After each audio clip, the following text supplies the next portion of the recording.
In my travels last year, I came through a small town. As you know, small towns will be that, just small. Word gets around pretty quickly, things circulate, rumors grow. But in this small town, I needed to mail a postcard, so I stopped off at the post office. The postmaster was a very interesting man. Well, interesting in the fact that A, he was deaf and couldn't hear me, and B, he decided to tell me this story even though all I really wanted was a stamp to mail my postcard. And his story went like this.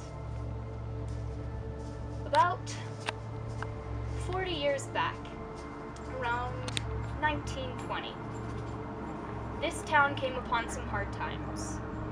Poverty was rampant. The postmaster used to teach a Sunday school class. All the boys would attend, but there was one girl in town. She moved in about 3 years into this poverty strike, and she went through that Sunday school class like a sickness.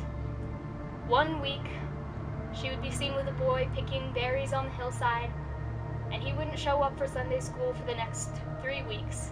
Then he'd come in looking a bit sheepish, and it would go around. Well, this town, as with many small, poverty-stricken towns, received a barrel around Christmas time from those rich Eastern people who wanted to donate old clothing.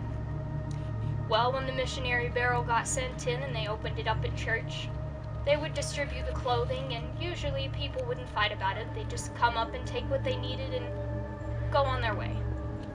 This time, the very first thing that was pulled out of the barrel was a sparkling evening gown with sequins in a beautiful shade of lavender. Without warning, the girl ran into the church, clutched the dress to herself, and vanished. From that day on, she could be seen wearing nothing else except that lavender evening gown. And so, the town people began referring to her as nothing but Lavender. Around winter, the postmaster heard some quite sad news. That frail dress hadn't held up to the frost, and they'd found the body of that girl laying at the bottom of a ditch, frozen stiff. Not much more was heard of that town.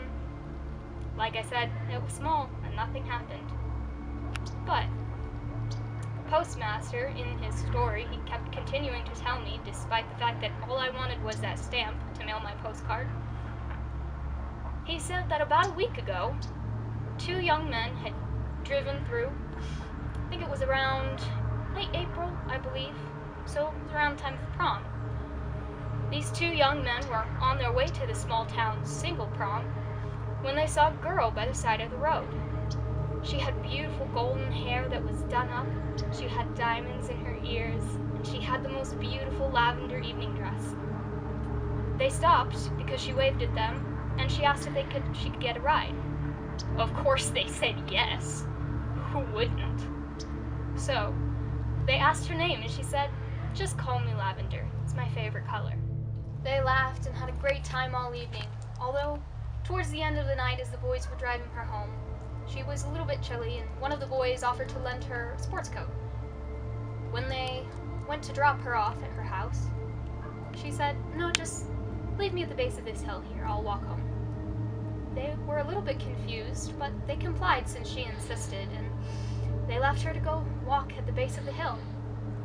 The next morning, one of the boys realized he'd never gotten his sport coat back, and since he'd rented that expensive thing, he needed it.